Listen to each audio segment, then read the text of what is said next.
Hari ini saya akan menunjukkan kepada anda sebuah filem drama, biografi dari 2010, bertajuk The Social Network.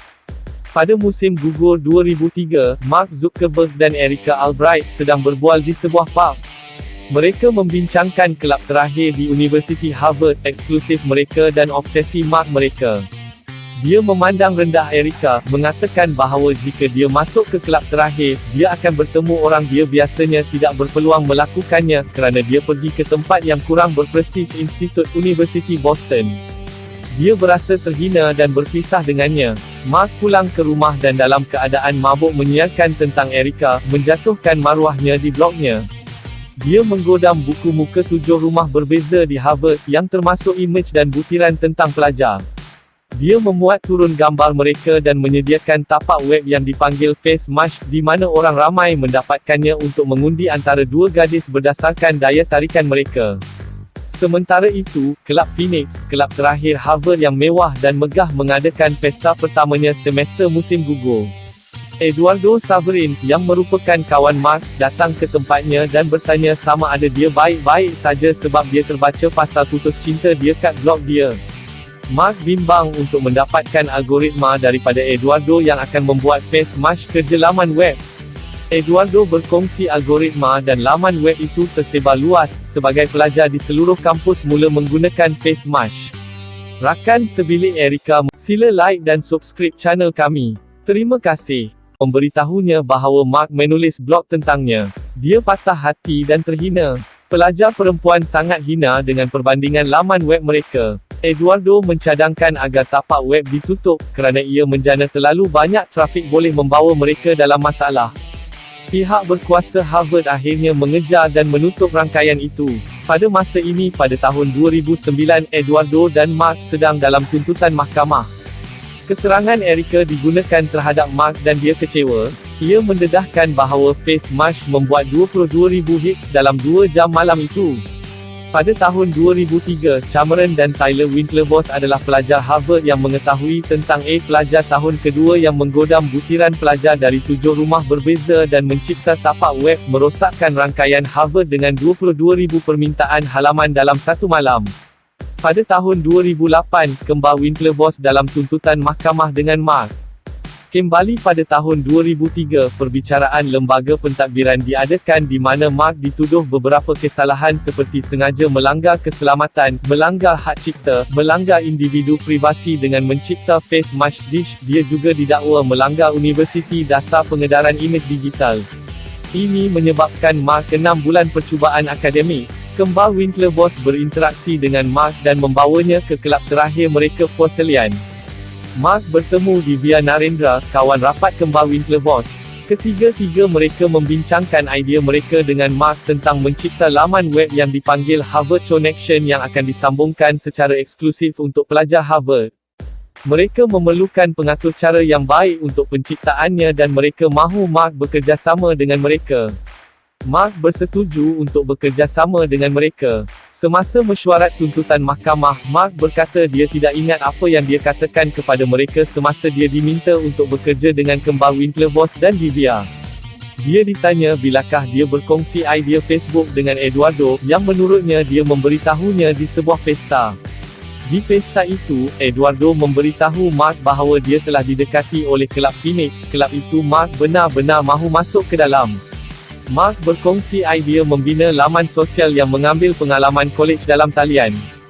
Dia memerlukan sokongan kewangan dan meminta Eduardo melabur $1,000. Keuntungan akan dipecahkan, Mark akan mendapat 70% dan Eduardo akan mendapat 30%. Mark menjadikannya CFO. Eduardo ditanya semasa tuntutan mahkamah sama ada dia tahu tentang perjanjian Mark dengan Winklevoss kembar dan Divya. Dia tahu bahawa mereka meminta Mark bekerja untuk mereka, tetapi dia melepaskannya kerana ia tidak berbaloi masanya. Mark memperdayakan kembar Winklevoss dan terus menyelamatkan diri pada mesyuarat, membuat alasan. Dia menipu mereka untuk berfikir bahawa dia sedang berusaha untuk mencipta sambungan Harvard, sementara dia sebenarnya sedang berusaha untuk mencipta Facebook.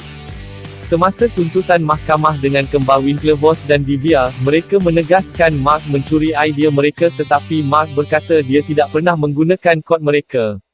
Pada tahun 2004, Mark berada di dalam kelas. Dustin Moskovitz meminta nasihatnya tentang seorang gadis yang diminatinya dalam. Mark berlari kembali ke apartmennya untuk menambah ciri status perhubungan pada Facebook. Dia berkata begitulah cara orang akan berhubung dan mencari orang yang mereka minati.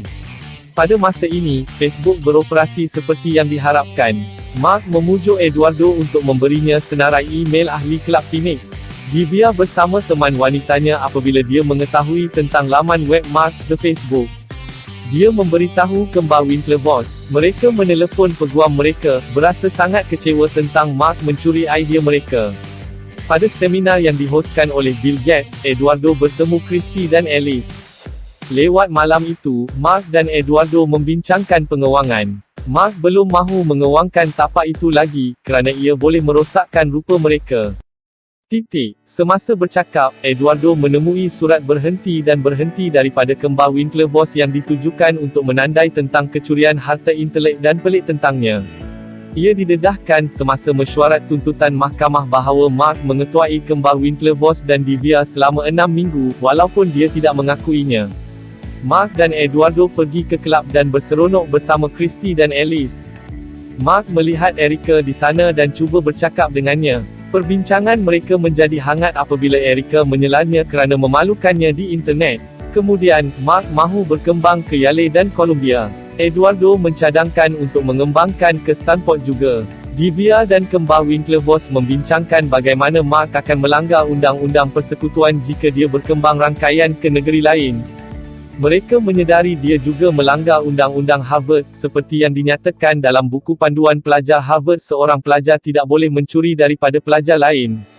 Si kembar bercadang untuk berjumpa dengan presiden universiti itu. Seorang usahawan California, Sean Parker, sedang dalam proses menyemak emailnya apabila dia mengetahui tentang Facebook dan tertarik dengannya. Kembar Winklevoss bertemu presiden Harvard. Dia tidak mengambil serius isu mereka mengenai kecurian harta intelek dan hanya mencadangkan bahawa mereka mencari projek baru untuk diusahakan. Dia berkata mereka tidak akan mendapat layanan istimewa kerana status sosial mereka. Eduardo dan Mark pergi ke New York semasa cuti musim bunga untuk mesyuarat perniagaan. Eduardo mengambil serius mesyuarat, manakala Mark tidak serius. Dia hanya teruja dengan pertemuan terakhir, iaitu dengan Sean Parker. Eduardo gugup tentang pertemuan itu dan tidak mahu bekerjasama dengan Sean kerana dia tidak mempunyainya kredibiliti yang cukup dan reputasinya tidak bersih. Sean masuk lewat Eduardo apabila ditanya semasa mesyuarat tuntutan mahkamah. Ingat bahawa Sean memberitahu mereka tentang usahanya yang termasuk sebuah syarikat muzik bernama Napster yang berakhir dengan muflis dan Rolode keluar, yang mana dia telah dibuang oleh kes equity. Dia menyandarkan Mark mengenai tiada pengewangan di Facebook, jelas membuatkan Eduardo tidak suka dia lebih-lebih lagi. Sean berkata bahawa syarikat mereka boleh mempunyai potensi untuk mencapai $1 bilion dan dia mahu Mark datang ke California. Sebelum pergi dia memberitahu mereka untuk menggugurkan dan memanggilnya hanya Facebook. Dalam mesyuarat tuntutan mahkamah mereka membincangkan bahawa pada tahun 2004, saham adalah 65% untuk Mark, 30% untuk Eduardo dan 5% untuk Dustin.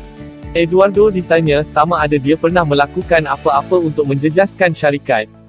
Dia menjadi marah dan malu apabila dia teringat masa dia diminta makan ayam dia pada setiap masa oleh Kelab Phoenix. Ini akhirnya digunakan terhadapnya sebagai kekejaman haiwan dalam The Harvard Crimson. Mark tidak mahu kejadian ini menjejaskan perniagaan secara negatif.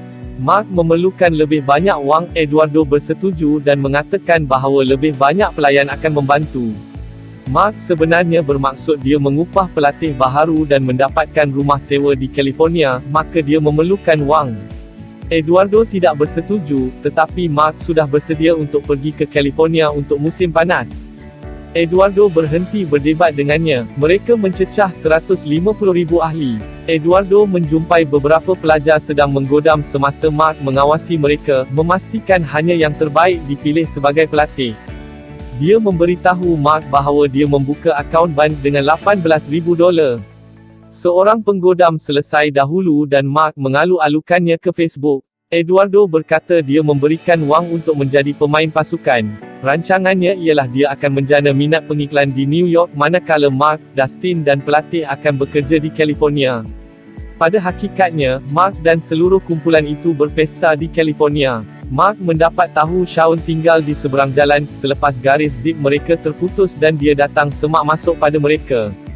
Shawn mendapat tahu bahawa Eduardo tidak datang bersama Mark. Semasa di sebuah kelab, Shawn dan Mark membincangkan perniagaan. Shawn berkata dia akan meletakkan Facebook di dua benua. Selepas mendengar bahawa Shawn tidak mempunyai tempat tinggal, Mark berkata dia boleh tinggal bersamanya dan kumpulan yang lain. Kembar Winklevoss mengambil bahagian dalam Henley Royal Regatta. Mereka akhirnya kalah dan sangat kecewa. Untuk menambah kebimbangan mereka, mereka mendapati Facebook boleh diakses di Cambridge, Oxford dan London pusat pengajian ekonomi. Kembar dan Divya bersetuju untuk menyaman Mark di Mahkamah Persekutuan. Di California, Shawn sedang menelefon apabila Eduardo muncul, basah kuyup dalam hujan. Mark sepatutnya menjemputnya di lapangan terbang sejam yang lalu tetapi dia tidak datang seperti dia tidur selepas pengekodan selama beberapa jam. Eduardo mendapat tahu Shawn mengatur pertemuan dengan Peter Thiel dan tidak gembira mengenainya. Dia dan Mark bercakap sendirian dan didedahkan bahawa Eduardo telah berhenti latihan musim panasnya pada hari pertama dan Christie telah memberinya masa yang sukar. Mark mencadangkan dia harus bergaul dan menyertai adegan itu atau dia akan ketinggalan. Kerana marah, Eduardo membekukan akaun band yang dibuatnya untuk Facebook. Pertemuan dengan Peter Thiel berjaya kerana Mark dan Shawn mendapat pelaburan $500,000 untuk Facebook. Eduardo bersendirian di apartmennya ketika Christie muncul dan bergaduh dengan dia. Mark menelefon dan berhadapan dengan Eduardo tentang membekukan akaun band dan membahayakan Facebook, mengingatkannya bahawa ia tidak boleh ranap kerana ia tidak seperti laman web lain. Sementara itu, Christie membakar apartmennya. Eduardo dengan panik memadamkan api sambil memberitahu Mark melalui telefon bahawa dia membekukan api akaun untuk menarik perhatiannya. Mark memberitahunya tentang pelaburan Peter Thiel yang berjaya dan memintanya untuk datang ke San Francisco secepat mungkin. Eduardo berkata dia akan datang. Dia bertemu peguam syarikat dan dia menandatangani kertas itu. Sahamnya telah meningkat kepada 34.4%. Semasa mesyuarat tuntutan mahkamah, ia mendedahkan bahawa Eduardo tidak menyedari dia menandatangani sijil kematiannya. Dia berkata Mark menyebut bahawa dia tidak akan kembali selama 1 semester dan memberitahunya kembali pada penghujung tahun untuk parti yang akan dilemparkan oleh Peter Thiel apabila mereka memukul sejuta ahli.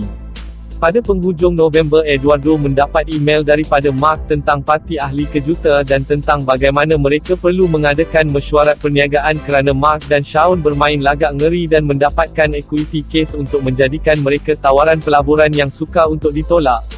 Eduardo melawat pejabat baharu Facebook di California.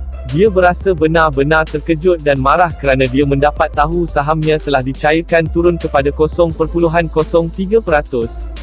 Dia berasa dikhianati dan dengan marah memberitahu Mark bahawa dia akan kembali untuk setiap perkara. Selepas Eduardo pergi, Shawn dan Mark meraikannya kerana mereka mencecah sejuta ahli. Shawn sedang berpesta dengan beberapa pelatih, bercakap tentang Facebook tanpa henti dengan mereka. Mereka menghidu sedikit tepung semasa polis muncul. Keadaan menjadi kucar-kacir kerana terdapat seorang pelatih bawah umur yang terlibat. Mark mula menyedari bahawa Shawn tidak boleh dipercayai. Marilyn Delphi, seorang peguam muda untuk pembelaan, dan Mark bercakap. Dia memberitahunya bahawa akhirnya akan ada perjanjian penyelesaian dan dia perlu melakukannya bayar lebih kerana juri tidak akan menyokongnya memandangkan kepahitan peristiwa lalu dan sikapnya secara umum. Dia pergi dan Mark ditinggalkan sendirian. Dia menghantar permintaan rakan kepada Erica di Facebook dan memuat semula halaman itu secara berterusan.